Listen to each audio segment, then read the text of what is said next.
Yeah, I know.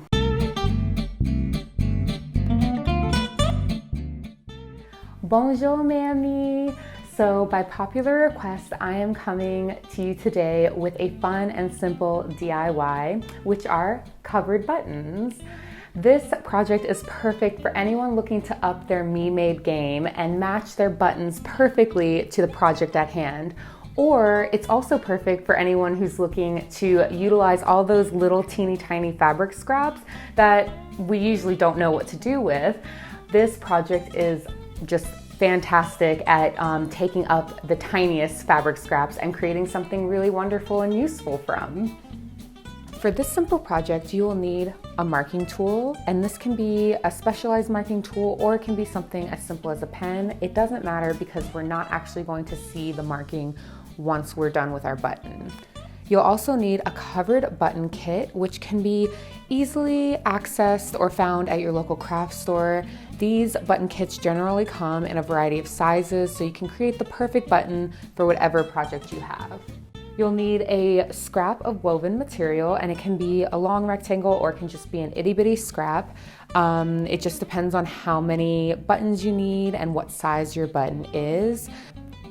I am just using a 1 3/4 inch by 45 inch long scrap of material, and this is going to get me around 24 buttons. So you can get a lot of buttons out of a very small scrap.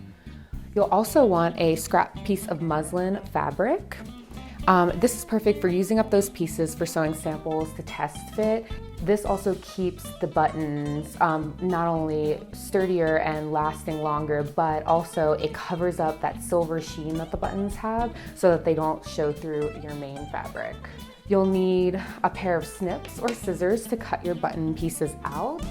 And I usually like to have something flat surface for actually making the buttons, especially with the traditional button kits, because they're a little bit tricky to actually press into place, and you'll see what I mean when we get to that part. Now let's take a look specifically at your button kit. So inside your button kit, there are going to be several items. So the first is going to be a button cutting template. It's this little plastic piece with a circle through the center.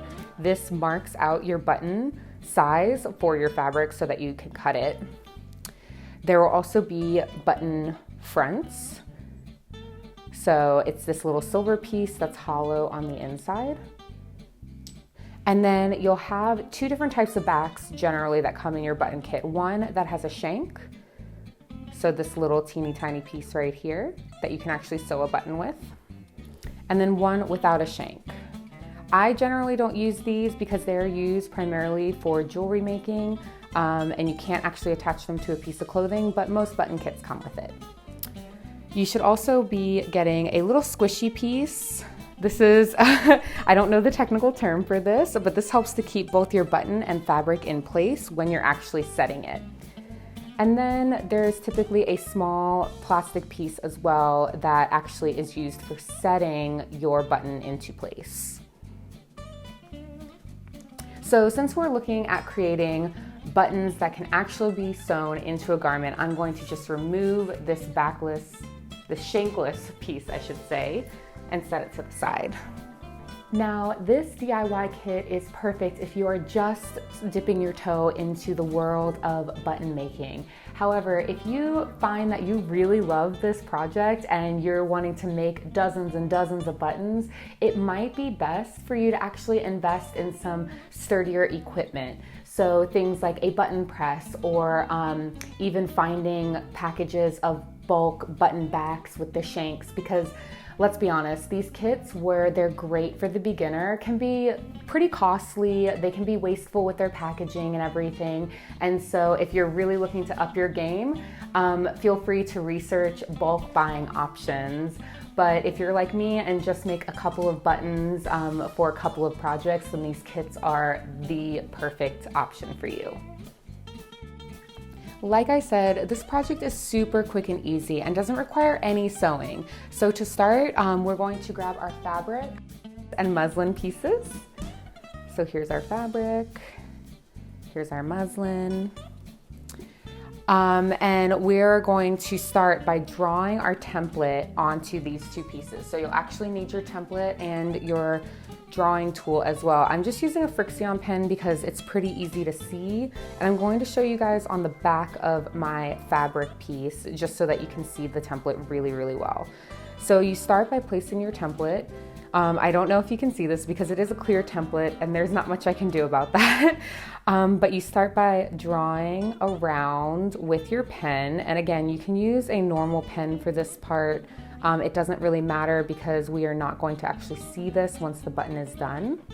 So you're going to draw your circle, just like that. And then we're going to do the exact same thing with our muslin. So as you can see, I could totally get a ton of buttons out of this project because they just don't require that much fabric. All right, so once your two circles are done being drawn, we are going to grab our snips, and I like to use smaller snips for this instead of big scissors just because they're a little bit easier to navigate around the circle. We are going to cut out, I probably should have seen if these were sharp enough before I started. We're gonna cut out our circles.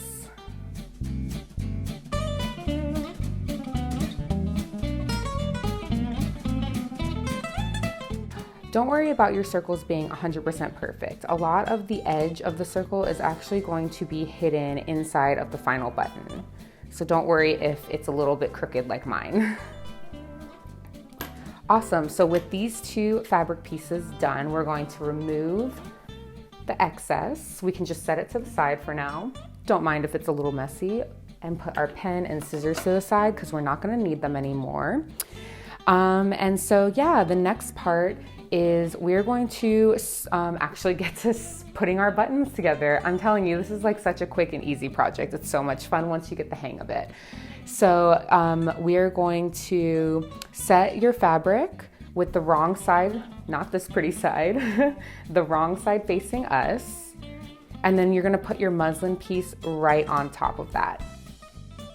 Next, you're going to grab the little squishy bit that we had earlier, and we're gonna set both pieces of the fabric right on top of that. Next, if I can find it, we're going to grab our button face. I have all of these everywhere. I always misplace everything, so I'm just gonna set all of my supplies right in front of me. Let me grab this too. There we go. This will be much easier. All right, so now that we have our squishy piece, our fabric, and our muslin all lined up on top of each other, you're going to center your button right on top of those pieces in the center of it. So now, a super easy part, we're just going to take this little plastic piece, set it in the center, and push down with as much even force as we can until the button pops into place.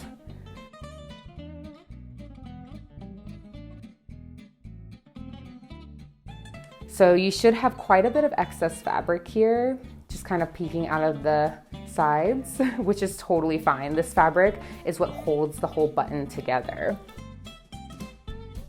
Next, we're gonna fold the edges of our button in to the center, like so, until you see that it's all nice and flat. So the next step is to take your shank piece with the shank facing you, so the flat side should be facing down.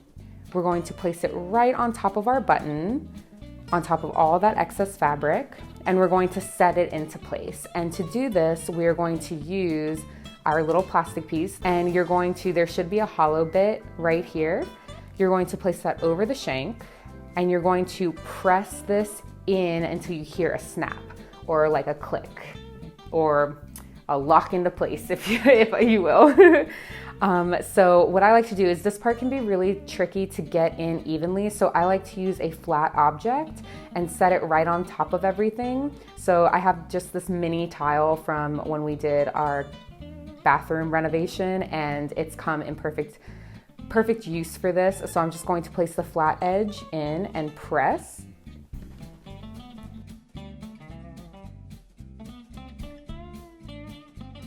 So now I'm just inspecting it to make sure that all around the edges you can actually see that the shank has set into place. And this is actually what our button looks like on the opposite side. So once you're happy with that, just pop your button out and you have successfully completed your very first covered button. Yay!